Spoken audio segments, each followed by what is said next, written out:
Assalamualaikum warahmatullahi wabarakatuh. Waalaikumsalam warahmatullahi wabarakatuh.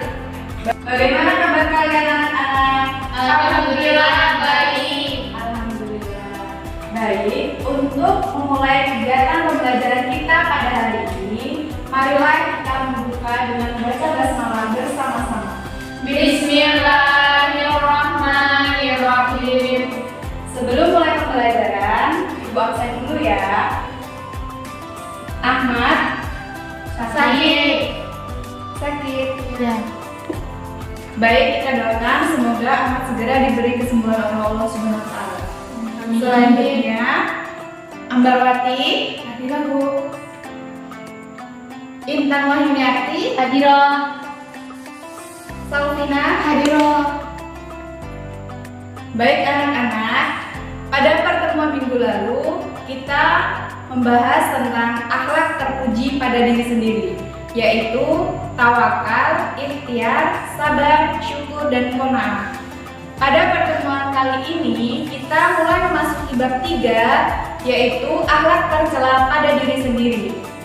Anania, putus asa, ghadab, dan tamak. Apakah anak-anak ada yang tahu apa itu arti anania? Belum, Bu. Baik, jadi anania berasal dari bahasa Arab ana yang artinya aku. Anania disebut juga egois atau mementingkan diri sendiri dan tidak memikirkan orang lain. Islam mengajarkan kita agar kita senantiasa bertolong-menolong antar sesama manusia. Anania merupakan sifat tercela dan merupakan penyakit hati apabila dibiarkan dapat berkembang menjadi sombong, kikir, takabur yang diiringi sifat iri dan dengki. Larangan kita memiliki sifat anania dijelaskan dalam Quran Surah Luqman ayat 18 yang artinya, dan janganlah kamu memalingkan mukamu dari manusia karena sombong, dan janganlah kamu berjalan di muka bumi dengan angkuh. Sesungguhnya Allah tidak menyukai orang-orang yang sombong lagi membanggakan diri. Ciri-ciri sifat anania adalah selalu ingin menang sendiri atau tidak mau mengalah, tidak mau memahami atau memikirkan perasaan orang lain, tidak peduli dengan orang lain, tidak mau menerima kritikan dari orang lain, sering menyakiti hati orang lain, menghalalkan berbagai cara untuk mencapai keinginannya, tidak suka atau jarang menolong orang lain. Dampak negatif dari anania adalah menimbulkan kekecewaan terhadap orang lain, memutuskan hubungan persaudaraan, memutuskan hubungan silaturahim, dijauhi dalam pergaulan dan dikucilkan oleh orang lain, kaku dalam pergaulan sehingga sulit mencapai ketentraman hidup bersama, sulit menerima petunjuk kebenaran karena merasa dirinya adalah yang paling benar, dan berdosa kepada Allah Subhanahu wa taala karena Islam melarang sifat anania. Selanjutnya adalah cara menghindari sifat anania. Cara menghindari sifat anania harus berawal dari diri sendiri, di mana kita harus selalu berusaha menghargai dan menghormati pendapat orang lain, selalu berusaha untuk tidak merasa paling atau lebih dari orang lain, selalu berusaha untuk tidak menang sendiri atau pintar apabila berbicara dengan orang lain, dan selalu berusaha untuk tidak merasa bahwa pendapatnya adalah yang paling benar dan memaksakan kehendak. Yang kedua adalah putus asa. Putus asa adalah sikap atau perilaku yang merasa bahwa dirinya telah gagal dan tidak mampu dalam meraih suatu harapan atau cita-cita. Biasanya penyebab seseorang yang mengalami putus asa karena terjadinya kegagalan berulang kali dalam mencapai cita-cita atau harapan. Namun sebenarnya penyebab seseorang putus asa bukan hanya berasal dari persoalan yang dihadapi semata-mata, melainkan cara mensikapi persoalan tersebut. Larangan untuk berbuat putus asa. Islam mendidik umatnya agar tidak berputus asa dari rahmat Allah Subhanahu wa taala. Sebagaimana firman Allah Subhanahu wa taala dalam Quran surat Yusuf ayat 87 yang artinya, dan janganlah kamu berputus asa dari rahmat Allah. Sesungguhnya yang berputus asa dari rahmat Allah hanyalah orang-orang kafir. Ciri-ciri orang yang berputus asa adalah bermalas-malasan setelah mengalami kegagalan dalam suatu usaha, tidak bersemangat untuk meneruskan usahanya yang gagal, tampak murung dan tidak memiliki gairah untuk berusaha lagi, mudah terpancing emosinya sehingga cepat marah walaupun dengan sebab yang kecil saja. Dampak negatif dari putus asa terutama terhadap diri sendiri dan keluarga. Yang pertama, merugikan diri sendiri karena membuang waktu, energi, dan potensi yang kita miliki.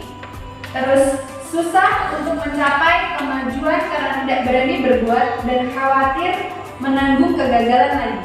Orang putus asa berarti kehilangan gairah dan semangat untuk mencapai sesuatu yang semula diharapkan. Putus asa biasanya diikuti dengan sikap masa bodoh, tidak mau lagi berusaha. Cara menghindari putus asa adalah merenungi kegagalan yang dialami orang lain. Selalu yakin bahwa Allah Subhanahu wa taala akan memberi jalan keluar atas persoalan yang dihadapi apabila dirinya dekat dengan Allah Subhanahu wa taala. Berpikir untuk masa depan dan mengingat kembali target dan tujuan yang ingin dicapai. Melihat orang sekitar yang tersayang dan menyayangi diri sendiri. Mereka tidak ingin melihat bersedih. Yang ketiga adalah ghadab. Ghadab berarti marah. Ghadab adalah termasuk sifat tercela karena marah bersumber dari setan. Rasulullah Shallallahu Alaihi Wasallam bersabda yang artinya, sesungguhnya marah itu dari setan, dan sungguh setan itu dijadikan dari api, dan sungguh api itu dapat padam dengan air. Jika seseorang kamu marah, segeralah berwudu. Hadis riwayat Abu Dawud. Larangan seseorang memiliki sifat ghadab dijelaskan dalam Quran surah Ali Imran ayat 134 yang artinya, orang-orang yang menafkahkan baik di waktu lapang maupun sempit, dan orang-orang yang menahan amarahnya dan memaafkan orang, Allah menyukai orang-orang yang berbuat kebajikan. Ciri-ciri sifat ghadab. Orang yang marah, darahnya memanas sehingga mempengaruhi seluruh syarafnya. Darah yang mengalir ke kepala mempengaruhi seluruh syaraf di kepala sehingga wajahnya memerah.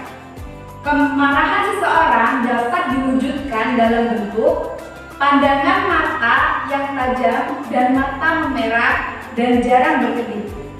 Wajah cemberut dan mudah terpancing emosinya, susah diajak berbicara dengan baik-baik, terkadang melontarkan kata-kata kasar yang tidak enak didengar, bertindak anarkis, merusak sesuatu yang ada di sekelilingnya, dan mengancam terhadap orang yang menyebabkan kekecewaan. Dampak negatif dari ghadab adalah tidak dapat berpikir tenang dalam menghadapi permasalahan, tidak dapat menyelesaikan permasalahan secara baik berdasarkan pertimbangan akal sehat. Jika sering terjadi, dapat menimbulkan tekanan darah tinggi yang membahayakan kesehatan jasmani dan rohani. Sikap ghadab ini dapat menimbulkan kekecewaan atau sakit hati orang lain dan dapat menimbulkan kerugian materi disertai dengan perbuatan anarkis. Cara menghindari ghadab. Karena ghadab merupakan sifat tercela, maka kita harus berusaha menghindarinya. Sebagai orang yang beriman dan bertakwa, harus berusaha menghindari marah yang berlebihan. dengan berlatih kesabaran. Hati yang sabar akan membawa seseorang untuk berpikir secara cermat dalam menghadapi suatu permasalahan. Cara untuk menghindari godok adalah mudah memaafkan kesalahan orang lain, berusaha selalu berpikir positif terhadap segala permasalahan, mengakui bahwa kita juga sering berbuat kesalahan, dan menyadari bahwa sifat marah merupakan akhlak tercela yang dapat menimbulkan permasalahan pergaulan. Setidaknya kita akan dijauhi oleh orang lain. Yang terakhir adalah tamak. Tamak secara bahasa berarti rakus. Sedangkan menurut istilah, tamak adalah cinta kepada dunia atau harta terlalu berlebihan tanpa memperhatikan hukum haram yang mengakibatkan dosa besar. Sifat ini digambarkan seperti orang yang haus yang hendak meminum air laut. Semakin banyak ia meminum air laut, semakin bertambah rasa dahaganya. Maksudnya, bertambahnya harta seseorang tidak akan menghasilkan kepuasan hidup. Karena keberhasilan dalam mengumpulkan harta akan menimbulkan harapan mendapatkan harta benda baru yang lebih banyak. Selanjutnya, kehidupannya hanya disibukkan untuk terus-menerus mendapatkan apa yang dia inginkan. Karena orang tamak lupa akan tujuan hidup di dunia ini. Mereka tidak peduli apa hal yang melainkan mengisi segenap ruang untuk memuaskan nafsu tamaknya itu. Sesungguhnya Allah menciptakan manusia sebagai khalifah untuk melaksanakan tanggung jawab sebagai hambanya. Sebagaimana firman Allah Subhanahu wa Ta'ala dalam Quran surah Az-Zariyat ayat 56 yang berbunyi, A'udzubillahi minasyaitonirrajim, Bismillahirrahmanirrahim. Wa ma khalaqtul jinna wal insa illa liya'budun. Yang artinya, dan tidaklah aku ciptakan jin dan manusia melainkan supaya mereka beribadah kepadaku. Larangan kita memiliki sifat tamak. Sifat tamak ini akan menjerumuskan kita ke dalam bahaya riya serta akan mencabut kemanisan beribadah kepada Allah Subhanahu wa Ta'ala.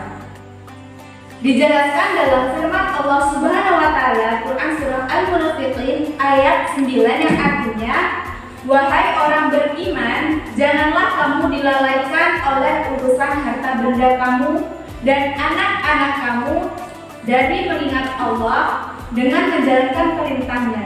Dan ingatlah, sesiapa yang melakukan demikian, maka mereka itulah yang merugi.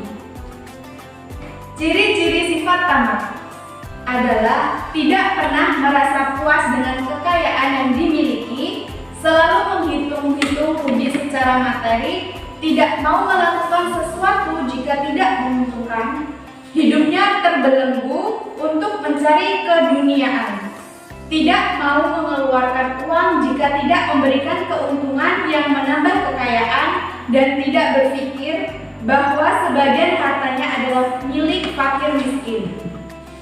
Dampak negatif dari sifat tamak adalah mudah terjerumus ke dalam kehidupan yang sesat karena keduniaan, tercela dalam pandangan sesama manusia karena biasanya orang yang tamak cenderung bakhil, jauh dari petunjuk agama karena waktunya habis untuk memikirkan harta dan tidak berpikir bahwa hartanya adalah milik fakir miskin.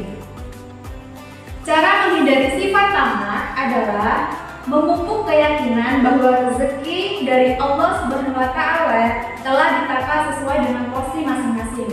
Berpola hidup sederhana atau tidak berlebihan, membiasakan diri untuk qanaah atau menerima apa adanya, dan selalu melihat orang-orang yang berada di bawah kita sehingga bisa merasakan penderitaan fakir miskin yang hidup dalam kekurangan, serta memperbanyak mengingat Allah dan meneladani kesederhanaan Rasulullah SAW.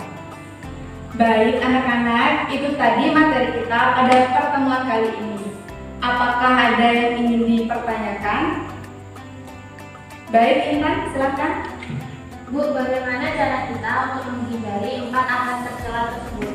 Baik, pertanyaan bagus, terima kasih.